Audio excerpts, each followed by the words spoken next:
சர்வ வல்லமையுள்ள தெய்வமே இயேசு சுவாமி, இந்த அதிகால வேலையிலேயும் வார்த்தையை கேட்பதற்காக அதிமிக வாஞ்சியோடு காத்து கிடக்கிற இந்த குடும்பத்தை நீ ஆசீர்வதிக்க வேணுமா ஜெபிக்கிறோம் கர்த்தாவே.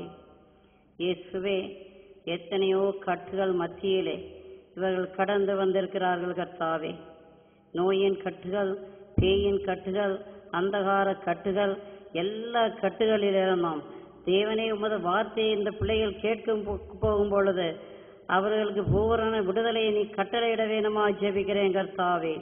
வல்ல சக்தி கடந்து வரட்டும். அற்புதங்களையும் அதிசயங்களையும் செய்கிற தெய்வமே, இன்றைக்கு இந்த பிள்ளைகள் அற்புதத்தை காணட்டும் கர்த்தாவே, விடுதலையை அனுபவிக்கட்டும் கர்த்தாவே.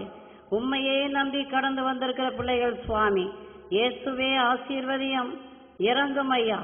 இயேசுவே, இந்த வார்த்தையை அவர்கள் தெளிவாக புரிந்து கொள்ளும்படியாக ஞானத்தின் ஆவியால் இந்த பிள்ளைகளை நிரப்ப வேண்டுமா ஜெபிக்கிறோம் சுவாமி. உம்மால் கூடாதது ஒன்றுமே இல்லை சுவாமி. இன்றைய தினத்திலே இந்த வார்த்தையை கேட்க போகிற இந்த பிள்ளைகளுக்கு புது வாழ்வு கடந்து வரட்டும், புது ஜீவன் கடந்து வரட்டும், புது வல்லமை கடந்து வரட்டும். இவர்கள் வீட்டிற்கு ஏராளமான ஆசீர்வாதங்கள் கடந்து வரட்டும் சுவாமி. இயேசுவே, உமது வார்த்தையை பகிர்ந்து கொடுப்பதற்காக நிற்கின்ற இந்த அடிமையும் கூட ஆசீர்வதியும் சுவாமி. என்னை மறைத்து உம்மை வெளிப்படுத்தும். ஜெபம் கேளும் நல்ல பிதாவே. ஆமென். ஆமென். ஹல்லேலூயா. ஹல்லேலூயா. ஹல்லேலூயா. ஹல்லேலூயா. ஹல்லேலூயா. ஹல்லேலூயா. கிறிஸ்துவுக்குள் மிகவும் பிரியமானவர்களே, இந்த இறைச்செய்தியாக ஆண்டவர் உன் வீட்டை ஆசீர்வதிப்பார். ஆண்டவர் உன் வீட்டை ஆசீர்வதிப்பார். பிரியமானவர்களே, கணவன் மனைவி பிள்ளைகளை உள்ளடக்கியது குடும்பம். இந்த குடும்பம் வாழ்வதற்கு கட்டப்படும் கட்டடம் தான் வீடு. இந்த வீட்டை தேவன் நிறைவாக ஆசீர்வதிக்க வேண்டும் என்று நீங்கள் விரும்புகிறீர்கள் என்றால், பிரியமானவர்களே, நீங்கள் அவருக்கு உகந்த விதமாக வாழ வேண்டும். அப்பொழுது தேவன் உங்கள் குடும்பத்தை நிறைவாக ஆசீர்வதிப்பார். உங்கள் குடும்பத்தை மட்டுமல்ல, உங்கள் வீட்டையும் வீட்டிற்குள்ள எல்லாவற்றையும் ஆசீர்வதிப்பார். குடும்பத்துக்குரிய எல்லாவற்றையும் ஆசீர்வதிப்பார். அப்படிப்பட்ட ஆசீர்வாதம் உங்களுக்கு வேண்டுமா? அவருக்கு உகந்த வாழ்க்கையே, பரிசுத்தமான வாழ்க்கையே, நீதியுள்ள வாழ்க்கையே, தான தர்மம் நிறைந்த வாழ்க்கையே நீங்கள் வாழ வேண்டும். 1 குறிப்பேடு 17ஆம் அதிகாரம் 27வது வசனத்தை வாசித்து பாருங்கள். 1 குறிப்பேடு 17ஆம் அதிகாரம் 27வது வசனம். இப்போதும் உன் அடியானின் வீடு என்றென்றும் உமக்கு முன்பாக நிலைத்திருக்கும்படி அதற்கு ஆசி வழங்கினீர். ஏனெனில் ஆண்டவரே, உமது ஆசி பெற்றது என்றென்றும் ஆசி பெற்றதாகவே இருக்கும். தாவீது என்ன சொல்றான் பாருங்க. ஆண்டவரே, உமது ஆசி பெற்றது என்னுடைய இல்லம், என்றென்றும் ஆசி பெற்றதாகவே இருக்கும் என்று சொல்கிறார். என்ன அர்த்தம்? என் தேவன் தாவீதுடைய குடும்பத்தை, தாவீதுடைய வீட்டை ஆசீர்வாதம் செய்திருக்கிறார். அந்த ஆசீர்வாதம் செய்திருக்கிறாரே, அந்த ஆசீர்வாதத்தை என்றென்றுமாக தன்னுடைய வீட்டிலே தக்க வைத்துக் கொள்வேன் என்று தாவீது சொல்கிறார். என்றென்றுமாக என் குடும்பம் பரிசுத்தமாக இருக்கும். நீர் கொடுத்த அந்த ஆசீர்வாதம் என் வீட்டை விட்டு ஒரு நாளும் விலகவே விலகாது என்று தாவீது ஆண்டவரை நோக்கி சவால் விடுகிறார். பிரியமானவர்களே, நீங்களும் கூட இந்த நேரத்திலே ஆண்டவரை பார்த்து, ஆண்டவர் உங்கள் குடும்பத்தை ஆசீர்வதித்திருக்கிறார் அல்லவா? ஆண்டவரே, நீர் ஆசீர்வதித்த அந்த ஆசீர்வாதம் என் குடும்பத்தை விட்டு விலகாதபடி நான் தக்க வைத்துக் கொள்வேன். நானும் என் வீட்டாரும் எல்லா வேலையிலும் பரிசுத்தமாகவே இருப்போம் என்று உங்களால் சொல்ல முடியுமா? சொல்ல முடியுமா? பிரியமா, தாவீது சொன்னார், நானும் என் வீட்டாரும் எல்லா நாட்களும் பரிசுத்தமாக வாழ்ந்து நீ கொடுத்த அந்த ஆசீர்வாதத்தை நான் எந்நாளும் எப்பொழுதும் தக்க வைத்துக் கொள்வேன் என்று சொல்கிறார். பிரியமானவர்களே, உங்கள் வீட்டை என் தேவன் ஆசீர்வதிக்க வேண்டும் என்றால் முதலாவதாக என் தேவனுக்கு உங்கள் வீட்டிலே இடம் கொடுங்கள். இரண்டாவதாக பரிசுத்தமாக வாழுங்கள். மூன்றாவதாக ஏராளமான வேத வாசிப்பும், குடும்ப ஜபமும், துதி ஆராதனையும், உபவாசங்களும் உங்கள் குடும்பத்தில் நிச்சயமாக இருக்க வேண்டும். நான்காவதாக தான தர்மம் செய்யுங்கள். இவை 4ம் உங்கள் வீட்டில் இருக்கும் என்றால் என் தேவன் இயேசு கிறிஸ்து நிச்சயமாக உன் குடும்பத்தை ஆசீர்வதிப்பார். பிரியமானவர்களே, இன்றைக்கே உன் வீட்டில் என் தேவனுக்கு இடம் கொடு. திருப்பாடல் 127 1ஆம் வசனத்தை வாசித்து பாருங்கள். திருப்பாடல் 127 1ஆம் வசனம். ஆண்டவரே வீட்டை கட்டவில்லை என்றால் அதை கட்டுவோரின் உழைப்பு வீணாகும். பிரியமானவர்களே, உங்கள் வீட்டை ஆண்டவரே கட்டும்படியாக அதை விட்டு விடுங்கள். ஆண்டவர் உங்கள் வீட்டை கட்டும் பொழுது அந்த வீட்டிலே ஏராளமான ஆசீர்வாதங்கள் இருக்கும். ஏராளம் ஆசீர்வாதம் கொடுப்பார். இன்றைக்கே உங்கள் வீட்டை ஆண்டவருக்கு அர்ப்பணமாக்குங்கள். அப்பொழுது அவர் வீட்டு தேவைகள் எல்லாவற்றையும் அவரே பார்த்துக் கொள்வார். Price the Lord.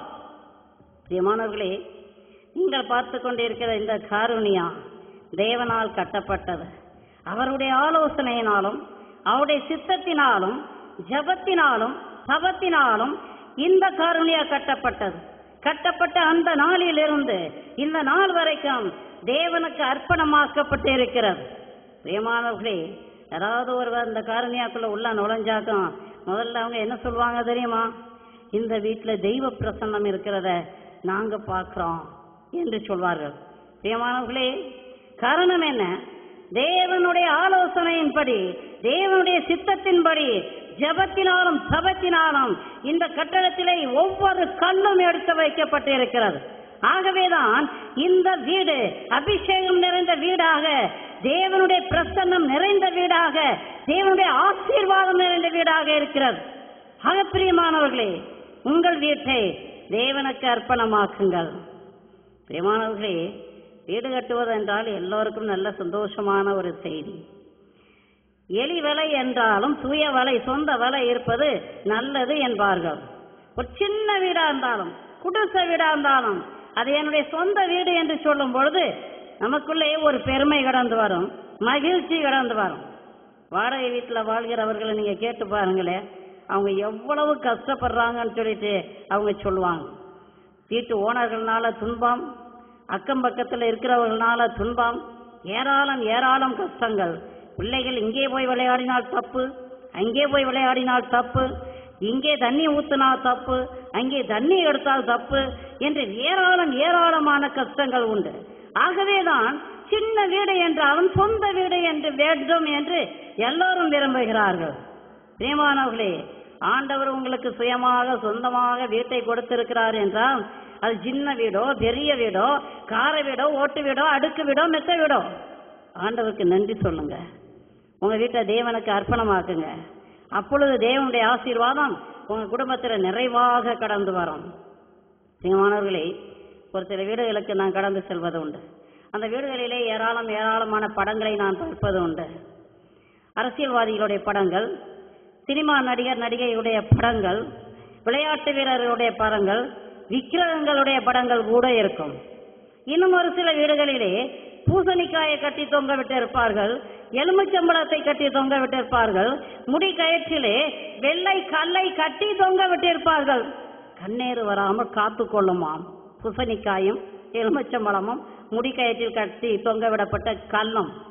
பிரியமானவர்களே, மந்திரவாதிகள்கிட்ட சென்று மந்திரிக்கப்பட்ட சாயத்து தகடு சக்கரம் போன்றவைகளும் ஒரு சில வீடுகளிலே நான் காண்பது உண்டு. என் தேவனை விட பெரியதொன்று இந்த பூமியிலே உண்டோ? பிரியமானவர்களே, நம் தேவன் போதுமானவராக இருக்கிறார், எல்லாம் வல்லவராக இருக்கிறார், சர்வ வல்லவராக இருக்கிறார். அந்த தெய்வத்துக்கு, இயேசு கிறிஸ்துவுக்கு உன் வீட்டுல இடம் கொடு. அந்த வீட்டை அவர் பாதுகாப்பார். அந்த வீட்டுக்கு வேண்டிய சகல காரியங்களையும் அவரே கவனித்துக் கொள்வார், அவரே பொறுப்படுத்திக் கொள்வார். அவரை நீ ஒரு ஓரத்திலே தள்ளி விட்டுட்டு ஒரு பூசணிக்காயை கட்டி தொங்க விட்டால் பூசணிக்காய் உன் வீட்டுக்கு பொறுப்பெடுக்குமா? எலுமிச்சம்பழம் உன் வீட்டு காரியங்களை சந்திக்குமா? தீமை எதுவும் வராமல் அந்த எலுமிச்சம்பழத்தினால காப்பாற்ற முடியுமா?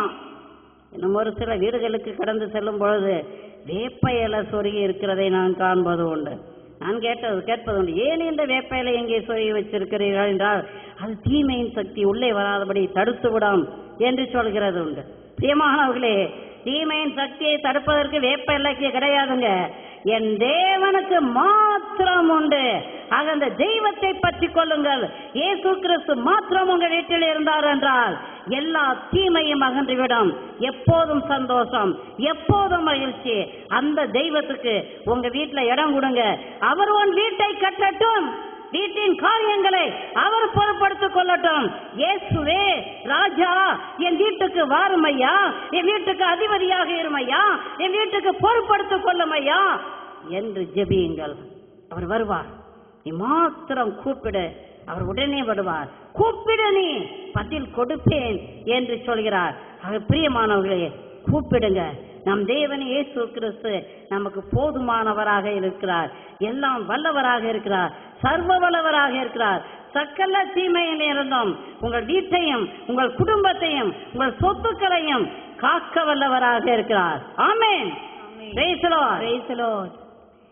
இணைச்சட்டம் 6ஆம் அதிகாரம் 9ஆம் வசனத்தை வாசித்து பாருங்கள். இறை வார்த்தையை உன் வீட்டு கதவு நிலைகளிலும் நுழைவாயில்களிலும் எழுது. இறை வார்த்தையை உன் வீட்டு கதவு நிலைகளிலும் நுழைவாயில்களிலும் எழுது. அப்பொழுது ஆண்டவர் உன்னை ஆசீர்வதிப்பார். பிரியமானவர்களே, இறை வார்த்தையை வாசித்து வாசித்து வாசித்து நீங்கள் தியானம் செய்து உங்கள் பிள்ளைகளுக்கு சொல்லிக் கொடுங்கள். அப்பொழுது ஆசீர்வாதம் கடந்து வரும். இறை வார்த்தையை உங்கள் வீட்டு நிலைகளிலும் சுவர்களிலும் எழுதி போடுங்கள். ஏராளம் ஏராளம் ஆசீர்வாதங்கள் வந்து சேரும். இறை வார்த்தை எங்கே இருக்கிறதோ அங்கே தீமை நுழைய முடியாது. என் தேவனுடைய வல்லமை நிறைந்து இருக்கும். Price the Lord. Praise the Lord. பிரியமானவர்களே, இஸ்ராயேல் மக்கள் எகிப்து நாட்டிலே அடிமைகளாக வாழ்ந்து வந்தார்கள். ஏராளம் கஷ்டப்பட்டார்கள். அப்பொழுது ஆண்டவரை நோக்கி கூக்குரலிட்டார்கள். ஆண்டவரே, எங்களை காப்பாற்றும், எங்களை காப்பாற்றும் என்று கதறினார்கள். ஆண்டவர் அவர்களுடைய கூக்குரலுக்கு செவி கொடுத்து மோசேயை பார்வோனிடம் அனுப்பினார். பார்வோனின் இருதயமோ கல்லாகி கிடந்தது. அவன் இந்த மக்களை விடுவதற்கு மறுத்து விட்டான். அப்பொழுது ஆண்டவர் மோசேயை பார்த்து, நீ இஸ்ராயேல் மக்களிடம் இப்படியாக சொல், ஒவ்வொரு குடும்பத்தாரும் ஒரு வீட்டுக்கு ஆட்டுக்குட்டியை எடுத்து வீட்டுக்கு ஒன்றாக அதை கொன்று அந்த இரத்தத்தை கதவு நிலைகளிலும் சுவர்களிலும் பூசட்டும். எந்தெந்த வீட்டு நிலைகளிலும் சுவர்களிலும் ஆட்டுக்குட்டியின் ரத்தம் பூசப்பட்டிருக்கிறதோ அங்கே மரண ஓலம் இருக்காது. ஆட்டுக்குட்டியின் ரத்தம் பூசப்படாத வீடுகளிலே மரண ஓலம் இருக்கும், தலைச்சன் பிள்ளை கொல்லப்பட்டிருக்கும் என்று சொன்னார்.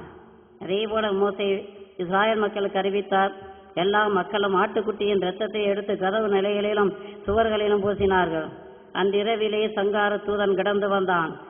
ஆட்டுக்குட்டியின் ரத்தம் பூசப்பட்ட வீடுகளிலே இருந்த தலைச்சன் பிள்ளைகளுக்கு ஒன்றுமே ஆகவில்லை. மற்ற வீடுகளுக்கு, எகிப்தியரின் வீடுகளுக்கு மரண ஓலங்கள் வந்தது.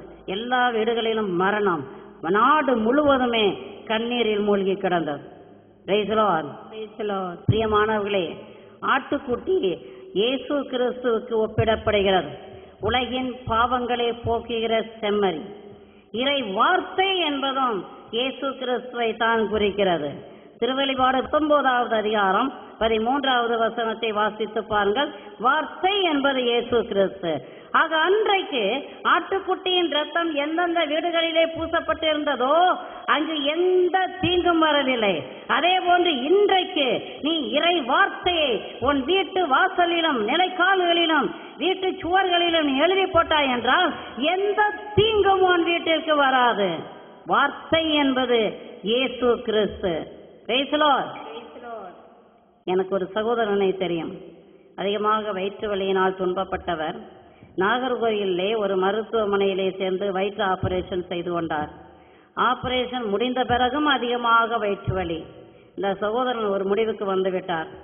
எப்படியாவது செத்து போவதுதான் முடிவு. அவர் மருத்துவமனை விட்டு இறங்கி நடக்க ஆரம்பித்தார். ரோட்டிலே கால் போன போக்கில் போய்கிட்டு இருந்தார். எந்த பஸ்ஸுக்கு ஓடையாவது விழுந்து செத்து போய்விடணும் என்று சிந்தனையோடு அவர் கடந்து சென்று கொண்டிருந்த பொழுது ஒரு வீட்டு சுவரிலே இப்படியான வசனம் எழுதி கிடந்ததாம். மத்தேயு 11ஆவது அதிகாரம் 28ஆவது வசனம். சுமை சுமந்து சோர்ந்து இருப்பவர்களே, நீங்கள் எல்லோரும் என்னிடம் வாருங்கள், நான் உங்களுக்கு இளைப்பாறுதல் தருவேன். இந்த சகோதரன் திரும்ப திரும்ப திரும்ப அந்த வசனத்தை வாசித்து பார்த்திருக்கிறார். நான் உனக்கு இளைப்பாறுதல் தருவேன், நான் உனக்கு இளைப்பாறுதல் தருவேன் என்று எழுதி இருக்கிறதே. இயேசுவே, எனக்கு எங்கே இளைப்பாறுதல், எனக்கு எங்கே விடுதலை, எனக்கு எங்கே சுகம் என்று கேட்டவராக தன்னை அறியாமலே மீண்டுமாக அந்த மருத்துவமனையில் நோக்கி நடக்க ஆரம்பித்தார். தன்னுடைய படுக்கையில் போய் படுத்துக் கொண்டாராம். ஆழ்ந்த தூக்கம் வந்ததாம். தூங்கி எழுந்தாராம். வயிற்று வலியே போய்விட்டது. அன்று மாலையே ஈவினிங்கே அவருக்கு டிஸ்சார்ஜ் கடந்து சென்று விட்டார். எங்க வந்து சாட்சி சொன்னார். அது பிரியமானவர்களே, தேவனுடைய வசனம் அந்த மகனுக்கு முழு விடுதலை கொடுத்தது. மருத்துவரால் கொடுக்க முடியவில்லை, அறுவை சிகிச்சையால் அந்த மகனுக்கு விடுதலை கொடுக்க முடியவில்லை. தேவனுடைய வார்த்தையை வாசித்த மாத்திரத்திலே விடுதலை. பிரியமானவர்களே, உங்கள் வீட்டு சுவர்களிலும் இதை வார்த்தையை எழுதி போடுங்கள். அதை வாசிப்பவர்களுக்கு விடுதலை வரும், அதை வாசிப்பவர்களுக்கு ரட்சிப்பு கடந்து வரும். Price the Lord, praise the Lord. 1 குறிப்பேடு 13ஆம் அதிகாரம் 14ஆம் வசனம். கடவுளின் பேழை ஓபேது ஏதோம் வீட்டில் அவன் வீட்டாரோடு 3 மாதம் இருந்தது. அந்நாளில் அவன் வீட்டாருக்கும் அவனுக்கும் உரிய அனைத்திற்கும் ஆண்டவர் ஆசி வழங்கினார். தேவனுடைய பேழை ஓபேதின் வீட்டில் 3 மாதங்கள் இருந்தது. அந்த 3 மாதங்களும் ஓபேதின் வீட்டையும் அவனுக்குரிய எல்லாவற்றையும் ஆண்டவர் ஆசீர்வதித்தார் என்று வேதம் கூறுகிறது. ஆக பிரியமானவர்களே, இந்த திருப்பேழை எந்த வீட்டில் இருந்ததோ அந்த வீட்டிற்கு ஆசீர்வாதம் வந்தது. நாம் ஒவ்வொருவரும் திருப்பேழை 1 கொரிந்தியர் 3ஆம் அதிகாரம் 16ஆம் வசனத்தை வாசித்து பாருங்கள். நீங்கள் ஒவ்வொருவரும் ஆண்டவருடைய ஆலயம், பரிசுத்த ஆவியுடைய ஆலயம் என்று சொல்லப்படுகிறது. ஆக பரிசுத்த ஆவியின் ஆலயமாக நாம் இருக்கிறோம் என்றால் ஆண்டவருடைய திருப்பேழையாக நாம் இருக்கிறோம். பரிசுத்த ஆவி எங்குண்டோ அங்கு சுதனும் உண்டு, பிதாவும் உண்டு. பிதா, சுதன், பரிசுத்த ஆவி எங்கே உரைகிறாரோ அது ஆண்டவருடைய திருப்பேழை. ஆக பிரியமானவர்களே, நாம் ஒவ்வொருவரும் ஆண்டவருடைய திருப்பேழை. நாம் பரிசுத்தமாக வாழும் பொழுது ஆண்டவருடைய திருப்பேழையாக மாறுகிறோம். இந்த ஓபேதின் வீட்டிற்கு ஏராளமான ஆசீர்வாதம் வந்தது என்றால் நம் வீட்டிற்கு நம்மால் ஆசீர்வாதம் வந்திருக்கிறதா? எதற்காக ஐயோ ஐயோ துன்பம், ஐயோ கஷ்டம், ஐயோ நஷ்டம், ஐயோ கடன் பிரச்சனை என்று கதறிக்கொண்டிருக்கிறீர்களே மக்களே, நீங்கள் ஒவ்வொருவரும் ஆசீர்வாத பேழைகள். நீங்கள் ஒவ்வொருவரும் திருப்பேழை. ஆக நீங்கள் திருப்பேழையாக இருக்கும் பொழுது தேவன் உங்கள் வீட்டிலே குடியிருப்பார். நீங்கள் அசைவாடும் எல்லா இடத்திலும் அவர் இருப்பார். நீங்கள் நடக்கிற எல்லா இடத்திலும் அவர் இருப்பார், உங்களை ஆசீர்வதிப்பார். நீங்கள் திருப்பேழையாக இருப்பதற்கு பதிலாக தெருப்பேழையாக இருக்கிறீர்கள் என்றால் இப்பொழுதே மனமாறுங்கள். இப்பொழுதே மனமாறி என் தேவனுடைய பாதத்திலே, ஐயா என்னை பரிசுத்தப்படுத்தும், உமது ஆலயமாக என்னை மாற்றும், உமது பேழையாக என்னை மாற்றும் என்று சொல்லி ஜெபம் பண்ணுங்க. ஆண்டவர் ஆசீர்வதிப்பார். 2 சாமுவேல் 23ஆவது அதிகாரம் 5ஆம் வசனத்தை வாசித்து பாருங்கள். தாவீது என்ன சொல்கிறார் என்று பாருங்கள். என் குடும்பம் இறைவனோடு இணைந்தது அன்றோ என்கிறார் தாவீது. என்னுடைய குடும்பம் இறைவனோடு இணைந்தது அன்றோ என்கிறார். பிரியமானவர்களே, ஒவ்வொரு குடும்ப தலைவனும் இந்த வார்த்தையை சொல்லும். என் குடும்பம் ஆண்டவரோடு இணைஞ்சிருக்குது, என் குடும்பமும் நானும் என் வீட்டில் பேழைகளா இருக்கிறோம், ஆண்டவருடைய கோவிலா இருக்கிறோம். சொல்ல முடியுமா? என்ன சொல்லுவீங்க? எங்களுக்கு எங்க டைம் இருக்குது, ஏராளம் வேலை, வெளியில வேலை, வீட்டில் வேலை, பிள்ளைகளுடைய வேலையில சந்திக்கணும், மனைவியுடைய வேலை, கணவனுடைய வேலை, ஏராளம் வேலை, எங்களுக்கு நேரமே இல்லை. நாங்கள் டிவி வேலை பார்க்குறோம், டிவிக்கு முன்னால் உட்காந்துருக்கோம், சாப்பிட்றோம், படுக்கிறோம். எத்தனையா ஒரு எரும மாடும் செய்யுது, எத்தனை எரும மாடு அது தின்னுது, படுக்குது, வேலைக்கு எங்கேயாவது எடுத்துகிட்டு போனால் அங்கே போகுது, புண்ணு மேயுது, திரும்ப வருது, தின்னுது, படுக்குது, எழுந்திருக்குது. இதைத்தானே மனுஷனும் செய்கிறான் என்றால் ஒரு மனிதனுக்கும் மிருகத்திற்கும் என்ன என்ன வித்தியாசம்? தாவீதை பாருங்கள். நானும் என் வீட்டாரும் என் குடும்பம் ஆண்டவரோடு இணைந்திருக்கிறது. பிரியமானவர்களே, தாவீதுக்கு ஏராளமான பொறுப்புகள் இருந்தது. நாட்டை ஆளுகின்ற பொறுப்பு, ஏராளம் ஏராளம் வேலைகள் உண்டு. இருந்தாலும் அவர் ஜெபத்தில் நிலைத்திருந்தார். அவர் ஒரு ஜெப வீரனாக இருந்தார். எல்லா வேலையிலும் அவர் ஜெபம் செய்து கொண்டிருந்தார். அவர் என்ன சொல்கிறார் என்று பாருங்கள். ஆண்டவரே, உம்மாலய முற்றத்தில் ஒரு நாள் இருப்பது வேறு இடத்தில் 1000 நாட்கள் இருப்பதை விட மேலானது. உன் ஆலய முற்றத்தில், உன் இல்லத்து வாசலில் ஒரு நாள் இருப்பது வேறு இடத்தில் 1000 நாள் இருப்பதை விட மேலானது. ஐயா, உன் ஆலய முற்றத்தில் ஒரு வாட்ச்மேனா நான் இருக்கணும் ஆண்டவரே. கூடாரத்தில் வாழ்வதை விட ஐயா ஒரு வாட்ச்மேனா இருக்கிறது எவ்வளவோ நல்லது உன் ஆலயத்தில் சொல்லிட்டு தாவீது சொல்றார். பிரியமானவர்களே, அவர் ஜெப வீரராக இருந்தார். தன் குடும்ப நபர்களுக்கு எடுத்துக்காட்டான நபராக அவர் இருந்தார். கணவனுக்கும் மனைவிக்கும் பிள்ளைகளுக்கும் அருமையான ஒரு தகப்பனாக இருந்தார். அருமையான ஒரு கணவனாக இருந்தார். அது பிரியமானவர்களே, ஆகவேதான் இந்த தாவீது சொல்கிறார், என் குடும்பம் உம்மோடு இணைந்திருக்கிறது, உம்மோடு இணைந்திருக்கிறது என்று சொல்கிறார். உங்க குடும்பம் யாரோட இணைஞ்சிருக்குங்க? யாரோட எங்க இணைஞ்சிருக்கு? எங்கே இணைஞ்சிருக்கு? உங்க பிள்ளைகளுக்கு, உங்க மனைவிக்கு நீங்க எடுத்துக்காட்டான ஒரு கணவனா இருக்கிறீங்களா? ஒரு தகப்பனா இருக்கிறீங்களா? சிந்திச்சு பாருங்க. ஆண்டவர் இயேசு கிறிஸ்து என்ன சொல்கிறார் தெரியுமா? நீங்கள் துர்மாதிரியான வாழ்க்கை வாழ்ந்தால் உங்கள் கழுத்திலே இயந்திர கல்லை கட்டி ஆழ்ந்த சமுத்திரத்துல தள்ளிவிடணும்னு சொல்லிட்டு ஆண்டவர் சொல்கிறார். அது பிரியமானவர்களே, ஒரு தகப்பனானவன் குடும்பத்துக்கு தலையாக இருக்கிறான். அந்த தலையே போயிடுச்சுனாக்கா அப்புறம் எங்கேயா வீடு இருக்கும்? தலையே போன பிறகு குடும்பம் எங்கே இருக்கணும்? உன் குடும்பம், உன் தலை தரமட்டமாய் போய்விடும் என்பதை சின்னமாக அறிந்து கொள். குடித்து குடித்து குடித்து வெறித்து கிடக்கும் குடும்ப தலைவர்கள் இல்லையா? விபச்சாரத்திலே மூழ்கி கிடக்கிற குடும்ப தலைவர்கள் இடையே இல்லையா? பீடி, சிகரெட்டு, போதை பொருட்கள் என்று அடிமைப்பட்டு கிடக்கிற குடும்ப தலைவர்கள் இல்லையா? சம்பாதிப்பதை எல்லாவற்றையும் சூதாட்டத்திலே எறிந்துவிட்டு வெறுங்கையோட வீட்டுக்கு வருகிற வெற்றிகள் இல்லையா? பிரியமானவர்களே, மனம் திரும்ப. உனக்கு ஒரு மனைவியும் பிள்ளைகளும் உண்டு என்றால் தாவீதை போல எடுத்துக்காட்டான வாழ்க்கை வாழ்ந்து காமி. தாவீது என்ன சொல்லி, என் குடும்பம் கடவுளோடு இணைந்திருக்கிறது என்று சொல்கிறார். உன் குடும்பம் எங்கே இருக்குதுன்னா அது உனக்கு தெரியுமா ஐயா? உன் மனைவி எங்கே இருக்கான்னு தெரியுமா? உன் பிள்ளைங்க எங்கே இருக்குதுங்கன்னு தெரியுமா? உன் பிள்ளைங்க எங்கே சுத்திக்கிட்டு இருக்குதுங்கன்னு சொல்லி தெரியுமா? நீ தான் குடிச்சு வெறிச்சு கிடக்குறீங்க, உனக்கு எங்கே இதெல்லாம் தெரிய போகிறது? ஆக பிரியமானவர்களே, விழித்தல். உனக்கு ஒரு குடும்பம் உண்டு என்றால், உன்னை வீடு நிலைத்து நிற்க வேண்டும் என்றால் ஜபத்துல நிலைத்திரு. ஜபத்துல ஜப வீரனாக எழுந்து பிரகாசி. உன்னை பார்க்கிற உன் மனைவி, உன்னை பார்க்கிற உன் பிள்ளை, என் அப்பா ஜெபிக்கிறார், நானும் ஜெபிக்கணும் என்று சொல்லும். Price the Lord. ஒரு குடும்பத்திலே ஒரு சிறுமியானவள் படுக்க போறதுக்கு முன்னால முட்டி போட்டு, சின்ன குழந்தை முட்டி போட்டு கரங்களை குவிச்சு இப்படி ஜெபித்ததான், ஆண்டவரே என்னை என் அப்பாவை போல ஆக்கும் என்று ஜெபம் பண்ணதாம். அதை தகப்பனார் கேட்டுக்கொண்டே இருந்தாராம். அவருக்கு இருதயம் உடைஞ்சது. ஐயோ, நான் ஒரு குடிகாரன், நான் ஒரு விபச்சாரம், நான் போதைப் பொருளுக்கு அடிமைப்பட்டு கிடக்கிறேன், என் பிள்ளை என்னை போல ஆகணும்னு சொல்லி ஜெபம் பண்ணுதே. என்னை மிகுந்த வேதனைப்பட்டு அந்த குழந்தை எழுந்து கட்டில படுத்து தூங்கினதுமே அந்த குழந்தைக்கு பக்கத்திலேயே இந்த ஆள் முட்டி போட்டு, ஐயா என்னை என் குழந்தைய போல மாற்றும் என்று சொல்லி அழுது ஜெபித்தாராம். பிரியமான குடும்ப தலைவர்களே, கண்ணீர் விட்டு கதறி ஜெபியுங்கள்.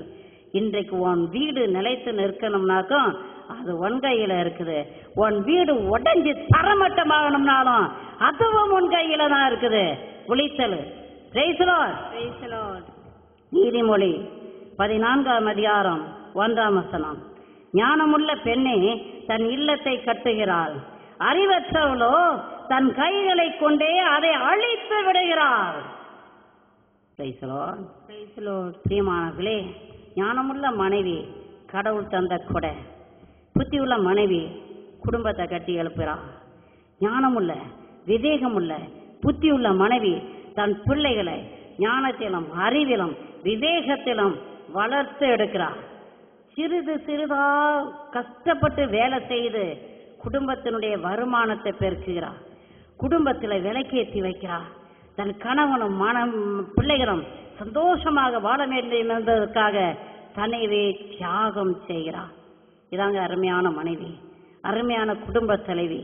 பிரியமானவர்களே, நீங்க எப்படி இருக்கிறீங்க? பிரியமானவர்களே, நீங்க எப்படி இருக்கிறீங்க? புத்தியட்ட மனைவி என்ன செய்வா தெரியுமா?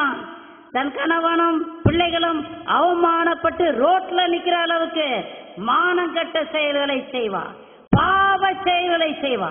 பிரியமான சகோதரிகளே, கணவனும் பிள்ளைகளும் அவமானப்பட்டு நடுத்தரவுல நிக்கிறபடி வாழ்க்கையை வாழ்ந்து விடாதீர்கள். பரிசுத்தமான வாழ்க்கை வாழுங்க. ஒவ்வொரு பெண்ணும் பரிசுத்தத்தோடும் தெய்வ பயத்தோடும் கட்டுப்பாட்டோடும் வாழ வேண்டும். பிரியமானவர்களே, தேவன் உங்களை பார்த்து என்ன சொல்றான்னு பாருங்க. உன் கணவன் வீட்டில் இருந்தாலும் சரி, இல்லைனாலும் சரி, நான் உன்னை பார்த்துக்கிட்டே இருக்கிறேன், உன்னுடைய ஒவ்வொரு அசைவையும் பார்த்துக்கிட்டே இருக்கிறேன் என்று சொல்கிறார். பிரியமானவர்களே, கணவன் தூர இடத்துல இருக்கிறார், வெளிநாட்டில் இருக்கிறார், அவரா பார்த்து கொண்டே இருக்கிறார். இஷ்டம் போல நான் பாவம் செய்வேன் என்று சொல்லி இஷ்டம் போல பாவம் செய்யாத. காண்கின்ற தேவன் எல்லாவற்றையும் கண்டு கொண்டிருக்கிறார். நீ இருட்டறையில் செய்த பாவம் எல்லாவற்றையும் அவர் காண்கிறார். உன் வீடு நிலைத்து நிற்க வேண்டும் என்றால் பாவம் செய்யாதே, பரிசுத்தமான வாழ்க்கை வாழும். Price the Lord. தொடக்க நூல் 39வது அதிகாரம் 5வது வசனத்தை வாசியுங்கள். இவ்வாறு தன் வீட்டையும் தனக்கிருந்த அனைத்தையும் அவர் பொறுப்பில் விட்டதிலிருந்து எகிப்தியனின் வீட்டிற்கு யோசேப்பின் பொருட்டு ஆண்டவர் ஆசி வழங்கியிருந்தார். வீட்டிலும் வயல்வெளியிலும் அவனுக்கிருந்த அனைத்தின் மீதும் ஆண்டவர் ஆசி பொழிந்தார். Praise the Lord. பிரியமானவர்களே, யோசேப்பு யாக்கோப்பினுடைய மகன். யாக்கோப்பினுடைய மகன் யோசேப்பை அவருடைய மூத்த சகோதரர்கள் எகிப்து நாட்டிற்கு 20 வெள்ளிக்காசுகளுக்கு விற்று போட்டார்கள்.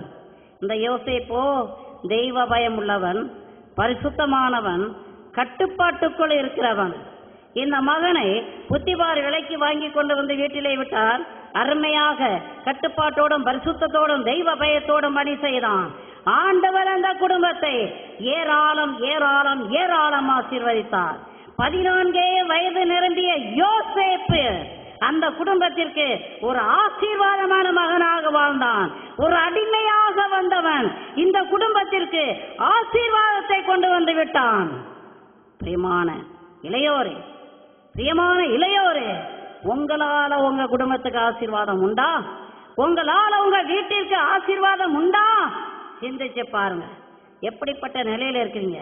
ஒரு யோசேப்பு அந்நிய நாட்டில் இருக்கிறான், அவன் அடிமையாக விற்கப்பட்டான். இருந்தாலும் பரிசுத்தத்திலே அவன் தவறவில்லை, கட்டுப்பாட்டிலே அவன் தவறவில்லை. எப்பொழுதும் என் தேவனையே கண்ணு முன்னால வைத்து பரிசுத்தமான வாழ்க்கை வாழ்ந்ததினால் அவன் மாத்திரமல்ல, அவனுடைய எஜமானுடைய குடும்பம், புத்திபாருடைய குடும்பம் உயர்த்தப்பட்டது. அவனுடைய வீடு உயர்ந்து நின்றது. Price the Lord. பிரியமான வாலிபர்களே, இளையோரே, நீங்கள் எப்படி வாழ்கின்றீர்கள்? எந்த நிலையில இருக்கு? உங்களால உங்க வீடு கட்டப்பட்டு இருக்குதா ஐயா? உங்களால உங்க குடும்பம் பரிசுத்தமான நிலையில இருக்குதா? சிந்தித்து பாருங்கள். போதை பொருட்களுக்கும் பீடி சிகரெட்டு புகையிலைக்கும் ஏராளமான பாக்குகளுக்கும் நீங்கள் அடிமைப்பட்டு கிடந்தால் உன் வீடு கட்டப்படுமா? ஏராளமான போதை தரும் மதுபானங்களுக்கு நீ அடிமைப்பட்டு கிடக்கும் பொழுது உன் வீடு கட்டி எழுப்பப்படுமா? கொலைக்கும் கொள்ளைக்கும் திருடுக்கும் அட்டூழியத்துக்கும் தேவையில்லாத சண்டைகளுக்கும் நீ அடிமைப்பட்டு கிடக்கும் பொழுது உன் வீடு கட்டப்படுமா? விபச்சாரத்திற்கும் ஓரின சேர்க்கைக்கும் சுய இன்பத்துக்கும் நீ அடிமைப்பட்டு கிடக்கும் பொழுது, தகாத கதைகளை வாசிக்கும் பொழுது, கெட்ட படங்களை நீ பார்க்கும் பொழுது, இன்டர்நெட்டுக்கு முன்னால உட்கார்ந்து மணிக்கணக்கான சுத்த படங்களை பார்க்கும் பொழுது உன் வீடு கட்டப்படுமா, இடிக்கப்படுமா? நீயே தீர்மானம் எடு. உன் பெற்றோர் கஷ்டப்பட்டு சம்பாதித்து வைத்திருக்கிற பணத்தை எடுத்துக்கொண்டு போய் கள்ள விளையாட்டு, காதல் விளையாட்டு, அசுத்த விளையாட்டுகளை நீ விளையாடி கொண்டிருக்கிறாயே. இதன் மூலமாக உன் குடும்பத்துக்கு அவமானத்தை சேகரித்து கொடுத்திருக்கிறாயே. பிரியமான சகோதரா, நீ எங்கே இருக்கிறாய்? எங்கே நீ நிற்கிறாய்? இளந்தலைமுறையே, உன்னால உன் குடும்பம் அழிஞ்சு கிடக்குதா, எழுந்து ஜொலிக்குதா, அலசிப்பார். சமீபத்தில் எனக்கு ஒரு குடும்பத்தை தெரியும். அந்த குடும்பத்திலே மூத்த பெண், குடும்பத்தை கட்டி எழுப்ப வேண்டிய மூத்த பெண், வீட்டை பிரகாசிக்க வேண்டிய அந்த குடும்ப பெண் இஷ்டம் போல ஒரு பையனை காதலிச்சு அவள் ஓடி போய்விட்டாள். இந்த அவமானம் தாங்க முடியாம தகப்பனும் தாயும் மற்ற சகோதர சகோதரிகளும் மருந்து குடிச்சிட்டு குடும்பம் முழுசும் அழிஞ்சு போயிடுச்சு. இந்த ஒரு பெண்ணுனால குடும்பமே அழிந்து போய்விட்டது.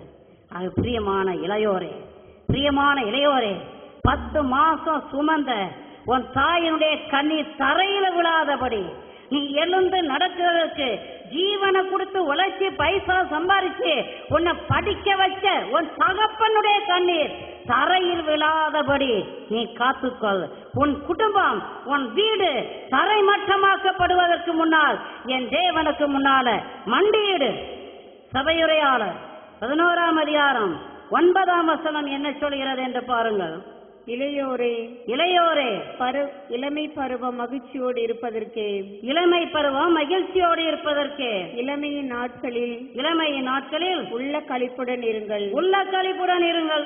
மனம் விரும்புவதை செய்யுங்கள், மனம் விரும்புவதை செய்யுங்கள். கண்களின் நாட்டத்தை நிறைவேற்றுங்கள், கண்களின் நாட்டத்தை நிறைவேற்றுங்கள்.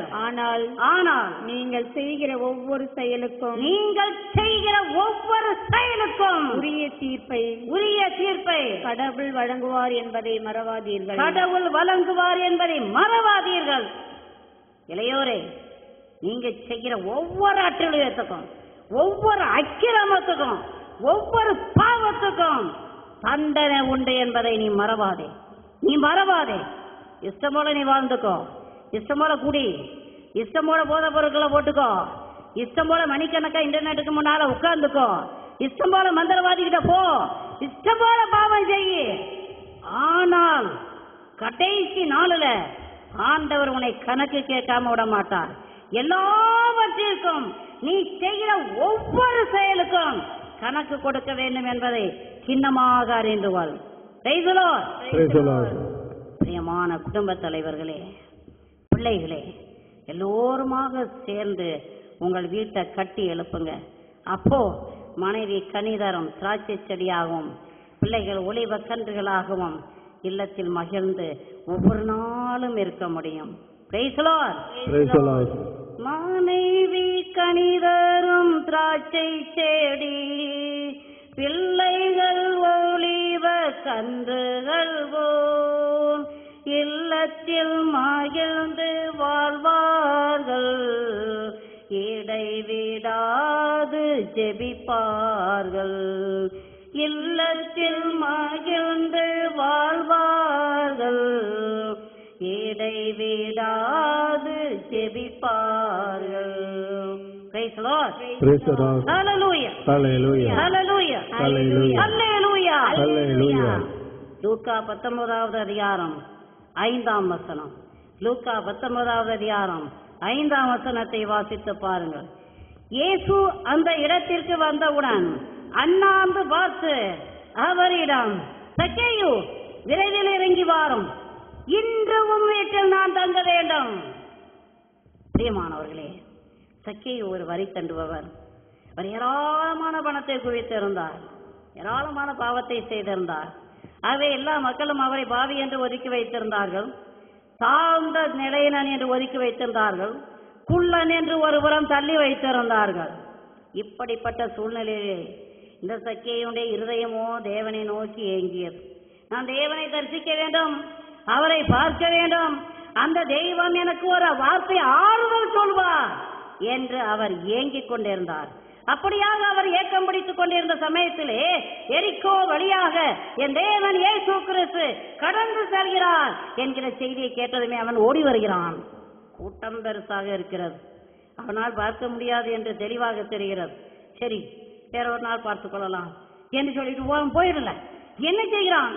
கூட்டத்திற்கு முன்பாக ஓடி சென்று காட்டு அத்தி மரத்திலே ஏறி உட்கார்ந்து கொண்டான்.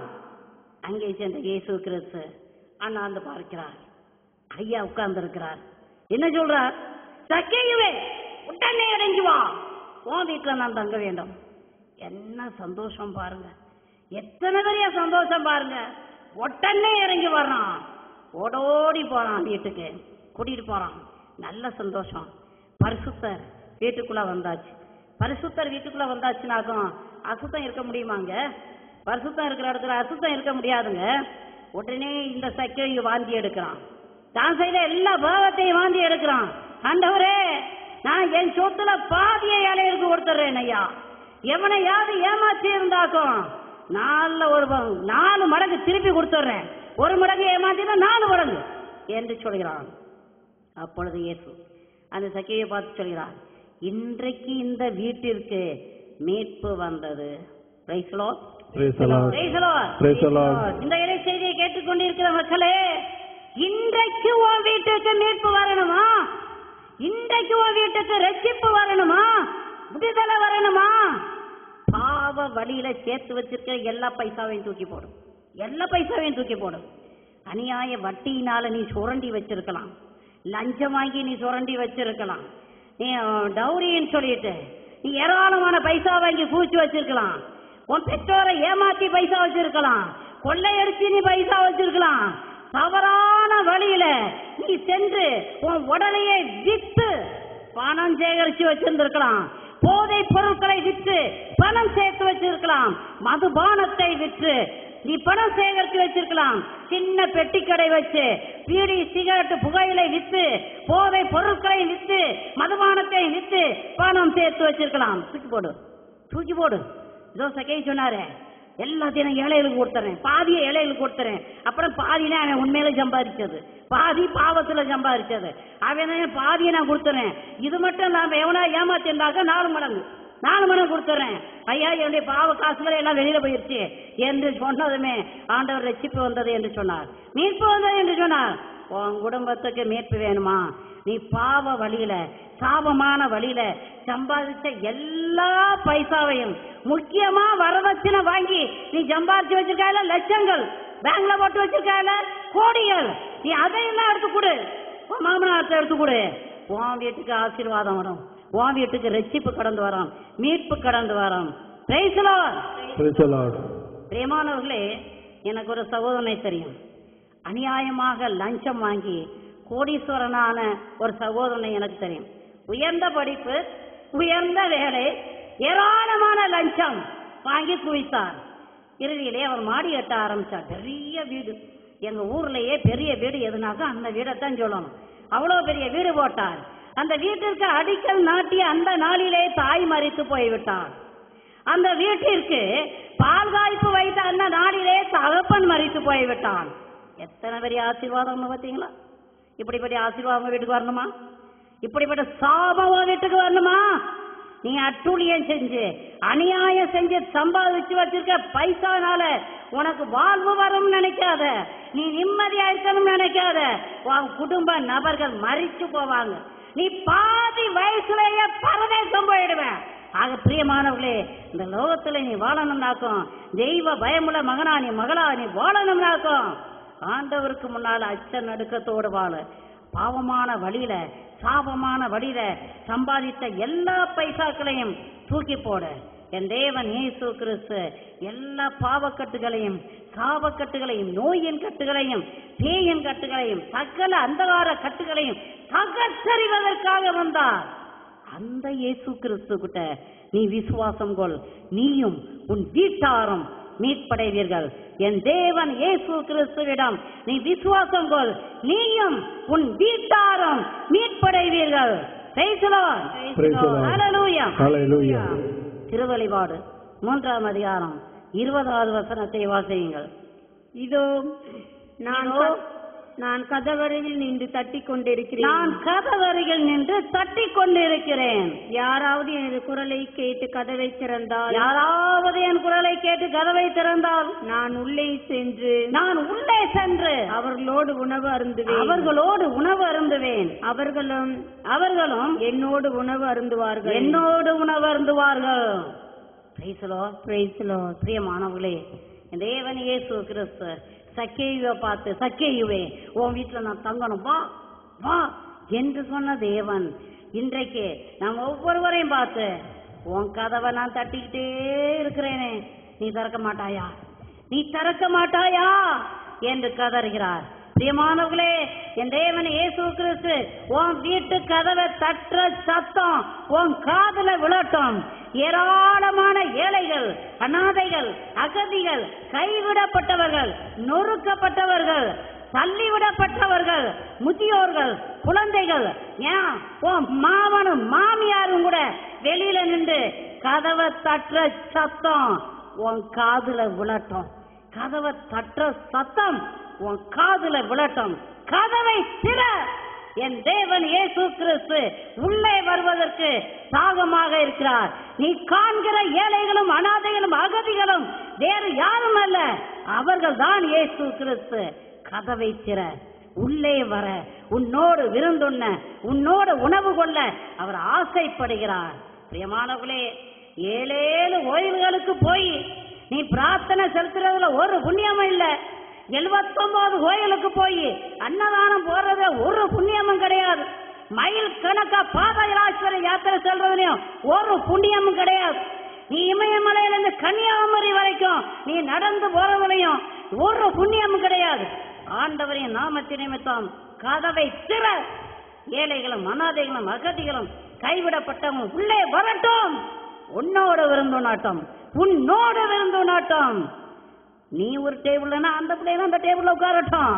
நீ தரையில உட்கார்ந்துருக்கா அவங்களும் தரையில உட்காரட்டும். நீ எந்த தட்டில் சாப்பிடுறியோ அவங்களும் அந்த தட்டில் சாப்பிடட்டும். அவர்களும் என் பிள்ளைக என்று இயேசு சொல்றார். ஹல்லேலூயா, ஹல்லேலூயா, ஹல்லேலூயா, ஹல்லேலூயா, ஹல்லேலூயா, ஹல்லேலூயா. மாணவர்களே, ஒரு சகோதரி வேதனையோடு எனக்கு பகிர்ந்து கொண்டாங்க. மிகுந்த வேதனையோட, சிஸ்டர், எங்க அப்பா டவுரியா கொடுக்குறேன்னு சொன்ன தொகையில கொஞ்சம் கம்மியா கொடுத்துட்டார். பிறகு தர்றேன் இப்போ இல்லை அப்படின்னு சொன்னார். திருமணம் முடிந்தது.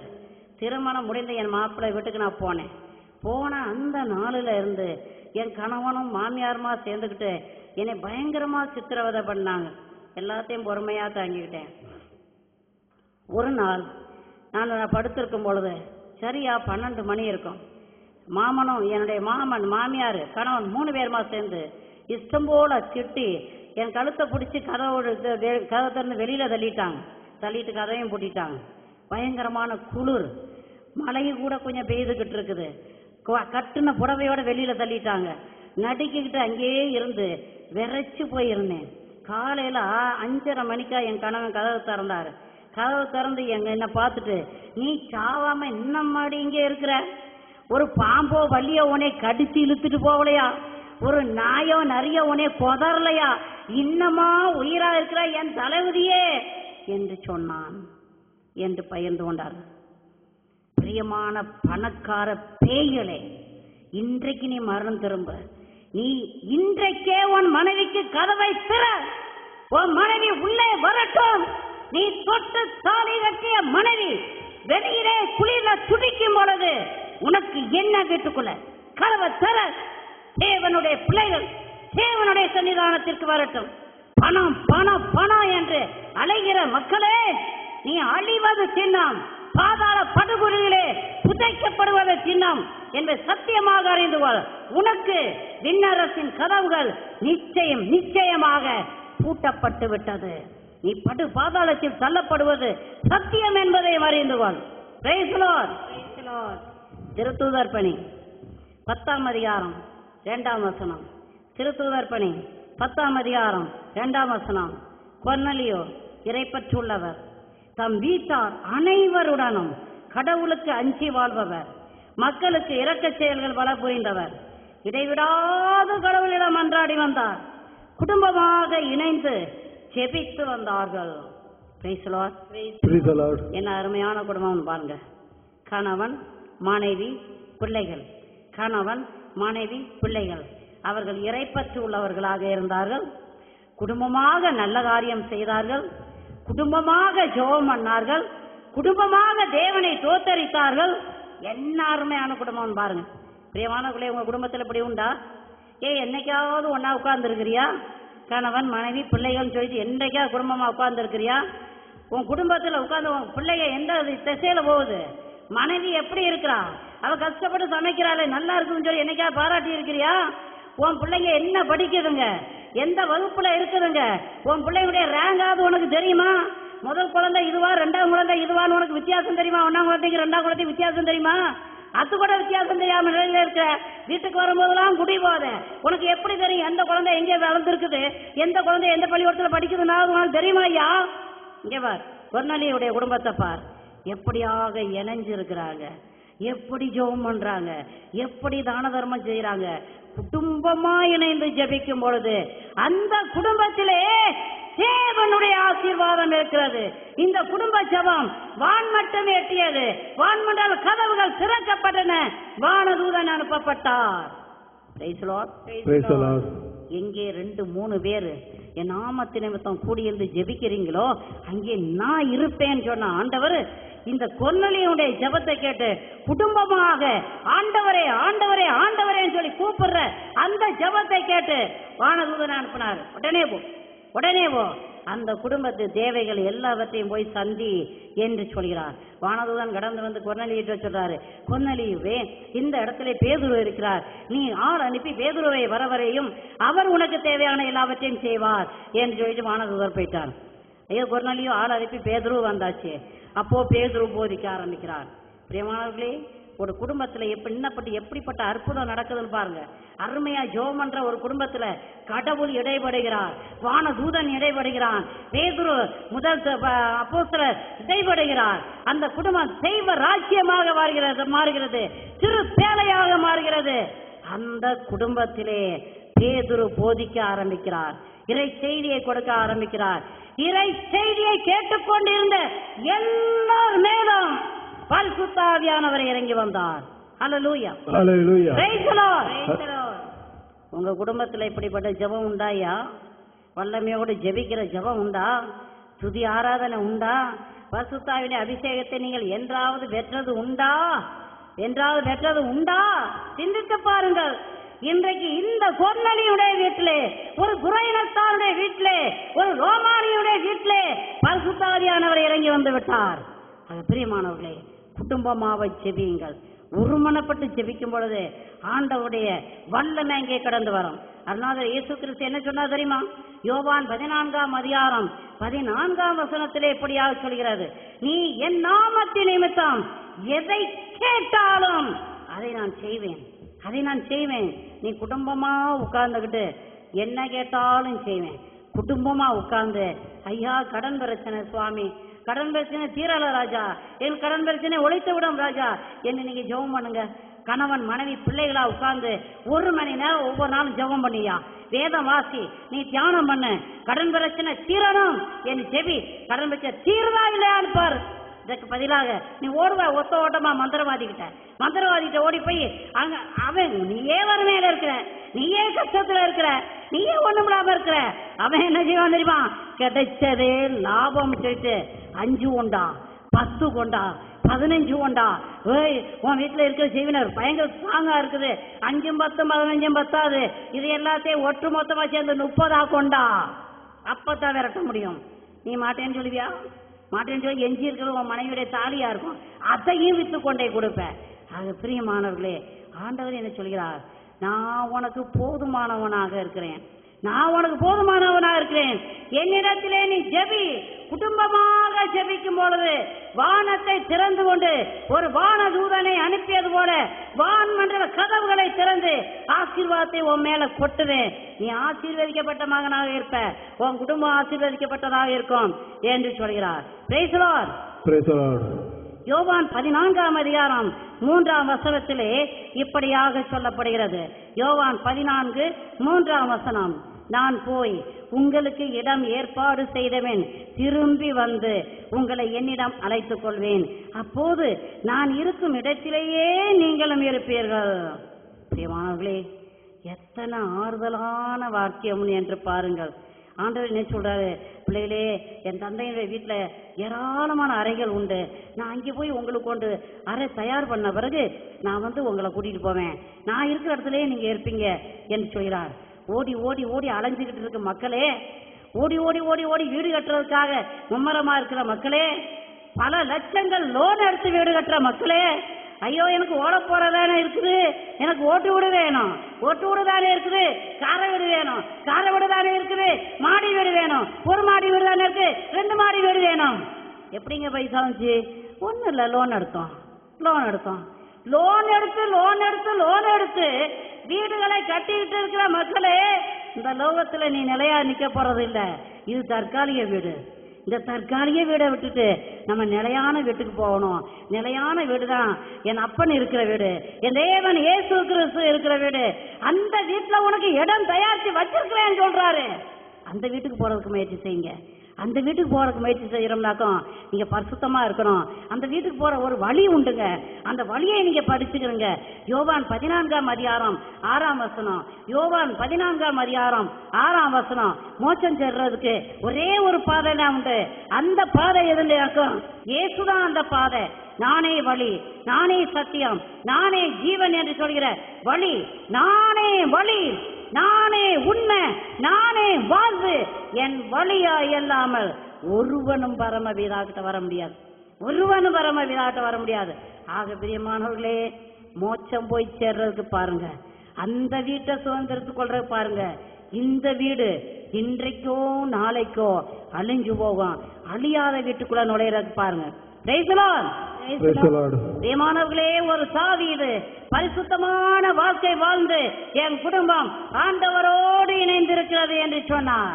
ஒரு கொர்நேலியு பரிசுத்தமான வாழ்க்கை வாழ்ந்து தன் குடும்பத்தை ஆண்டவரோடு முழுவதுமாக இணைத்து விட்டார். ஒரு யோசேப்பு பரிசுத்தமான வாழ்க்கை வாழ்ந்து புத்திமாரின் வீட்டை கட்டி எழுப்பினார். ஒரு சூசன்னா பரிசுத்தமான வாழ்க்கை வாழ்ந்து தன் குடும்பத்தை கட்டி எழுப்பினார் என்றார். நீங்களும் உங்க குடும்பத்தை கட்டி எழுப்பணும். பரிசுத்தமான வாழ்க்கை வாழ்வதன் மூலம், நற்பணிகள் செய்வதன் மூலம் என் ஆண்டவருடைய ஆலயத்தை கட்டி எழுப்புங்க. அப்பொழுது தேவன் உங்களோடு பிரசன்னமாயிருப்பார். எந்த தீமையும் உன் கூடாரத்தை அணுகவே அணுகாது. ஹல்லேலூயா, ஹல்லேலூயா, ஹல்லேலூயா, ஹல்லேலூயா. பிரியமானவர்களே, எல்லோரும் கண்களை மூடி செவியுங்க. தேவனே, எனக்கு ஒரு கூடாரத்தை கொடுத்ததற்காக நன்றி ஐயான்னு சொல்லுங்க.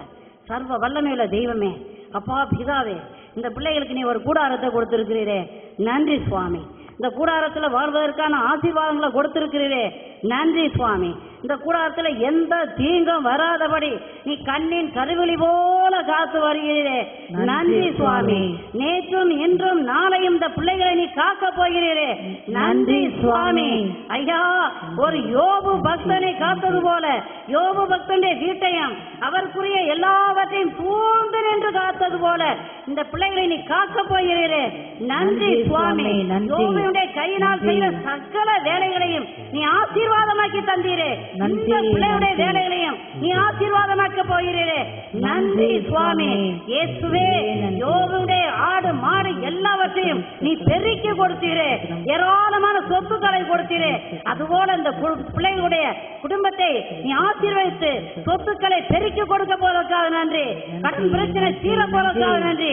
அப்பா, உண்மையே நோக்கி பார்த்துட்டு இருக்க பிள்ளைகள் சுவாமி, உண்மையே நோக்கி பார்த்துட்டு இருக்க பிள்ளைகள் சுவாமி, வெக்கப்பட்டு போகாதபடி, இவர்கள் கால் கல்லில் மோதி விடாதபடி காத்துக்கொள்ளும் சுவாமி, காத்துக்கொள்ளும் சுவாமி. ஜெபம் கேளும் நல்ல பிதாவே. ஆமென், ஆமென், ஆமென். வாதை உன் கூடாரத்தை அணுகாது மகளே, வாதை உன் கூடாரத்தை அணுகாது மகனே. தைரியமா சொல்லு, எல்லாரும் சொல்லுங்க.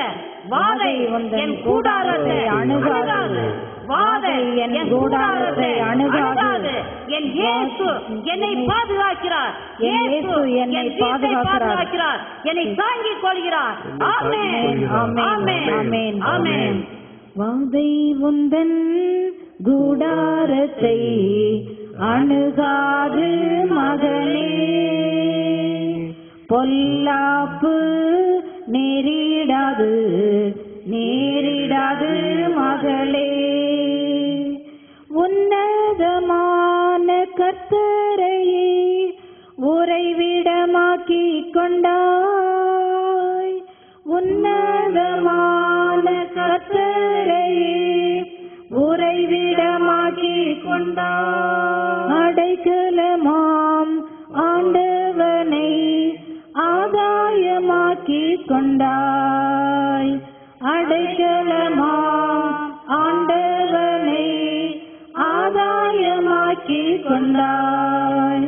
வாதை உந்தன் கூடாரத்தை அணுகாது மகனே. பொல்லாப்பு நேரிடாது மகளே. ஆட்டுக்குட்டி இரத்தத்தினால் சாத்தானை ஜெயித்து விட்டோம். ஆட்டுக்குட்டி இரத்தத்தினால் சாத்தானை ஜெயித்து விட்டோம். ஆவி உண்டு வசனம் உண்டு அன்றாட வெற்றி உண்டு. ஆவி உண்டு வசனம் உண்டு அன்றாட வெற்றி உண்டு. வாதை உந்தன் கூடாரத்தை அணுகாது மகனே. பொல்லாப்பு நேரிடாது மகளே. நம்முடைய குடியிருப்பு பரலோகத்தில் உண்டு. நம்முடைய குடியிருப்பு பரலோகத்தில் உண்டு. வரப்போகும் இரட்சகரை எதிர்நோக்கி காத்திருப்போம். வரப்போகும் இரட்சகரை எதிர்நோக்கி காத்திருப்போம். வாதை உந்தன் கூடாரத்தை அணுகாது மகனே. பொல்லாப்பு நேரிடாது மகளே. Hallelujah. Hallelujah. Hallelujah. Hallelujah. Hallelujah. Hallelujah. Hallelujah. Hallelujah. Praise the Lord. Praise the Praise the Lord. Lord.